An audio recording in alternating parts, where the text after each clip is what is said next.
the Avanti booth here at the FEFCO Technical Seminar. We're going to get this one underway before the Stampede at lunchtime. Simon, thank you for joining me today. Impressions, the first day and a half of FEFCO, how have you felt things have gone? Oh, it's really exceeded my expectations actually. I thought it was going to be, last FEFCO was bouncing with volume, suppliers were busy, full, and there's been a bit of a slackening of the market, so I thought this one was going to be a little bit quieter, but we've been non-stop on the stand. Fantastic. And obviously integrated companies, big independent family businesses as well, so you've had plenty of interest from both sectors, yeah? Absolutely, yeah. We've really good quality of inquiries and visits, actually. Yeah, good. And when we look at the relevance and the importance of FEFCO, very much on the technical side, it's the sharing of technical information, a lot of the presentations, and when we start looking at some of the key topics that we've been addressing during this event, energy savings, sustainability, reduction in waste, etc. You guys are primed for this. Yeah.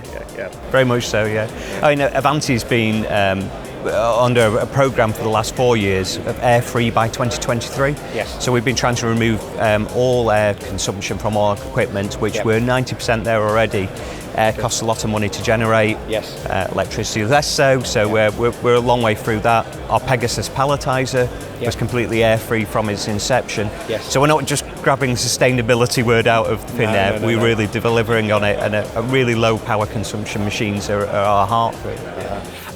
You mentioned the word Pegasus. The first 3 installed now? 4? Yeah, 4 machines installed. Yeah. Okay. So because obviously that was launched originally at one of these FEFCO events a couple of years ago.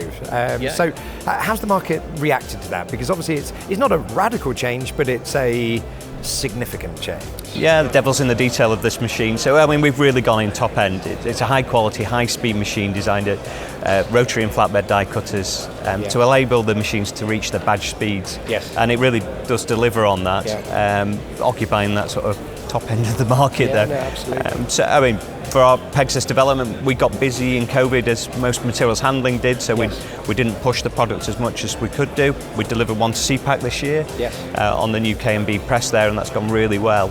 And next year looks very strong as well for it. Fantastic.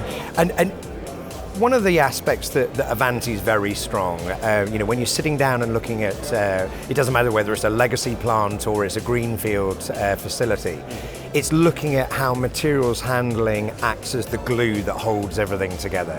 Oh, absolutely. Yeah, we're the veins and the arteries of a plant. And if you saw my speech, I've had one job in my life, which is this job, and I showed a picture of how a plant looked in '82 and how some look today, and it's quite frustrating that we haven't developed as fast in materials handling as we should.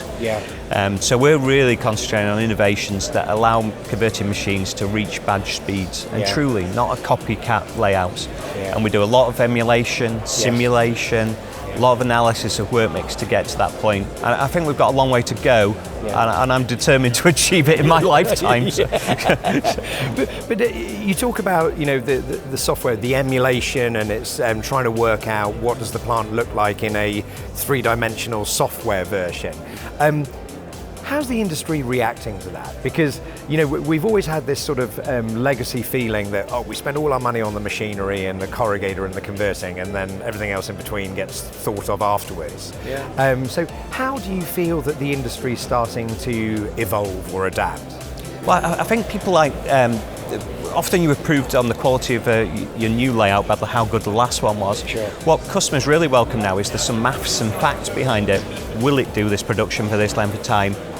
The computer shows you that it definitely will now or won't. So it brings out the Achilles heels and bottlenecks on a screen before they're implemented. And after all, you want a hassle-free installation without problems in your layout, and the computer proves it for them. So it's really welcomed, really welcomed. And let's now think about the overall supply chain. Obviously, the whole industrial sector went through the backside of the pandemic, and then there was a slowdown and an elongation in the supply chain.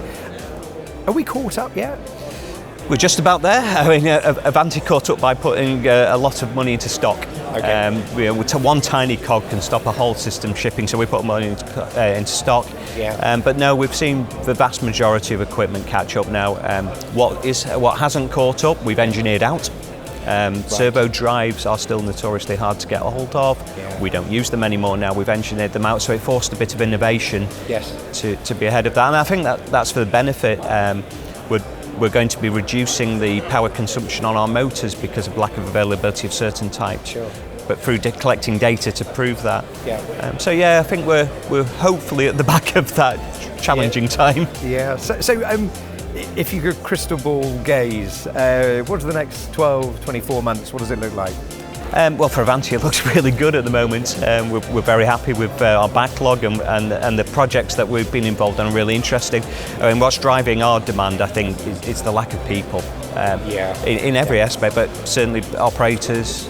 We're in a position again where they can't fill the operators, so automation's a no-brainer, really. Absolutely. Yeah. Getting the most out of the machines that are at hand. Yeah. Absolutely. And has it had any impact on your business in terms of your own people? I mean, because obviously you're a manufacturer, you're a developer of systems. Have you had issues with that as well? We're in a great spot where we are in Derbyshire. We've got very loyal staff, and there's good abundance of really skilled fabricators, assemblers. Yeah. We've just moved to a new facility in Gloucester. Well, 2 new factories now. We've just opened a second, and we're filling those spaces. Good. So yeah, we're okay. Wonderful. Well, Simon Mander, thank you so much indeed for joining us. If you're here on day 3, do come and see Avanti Conveyors.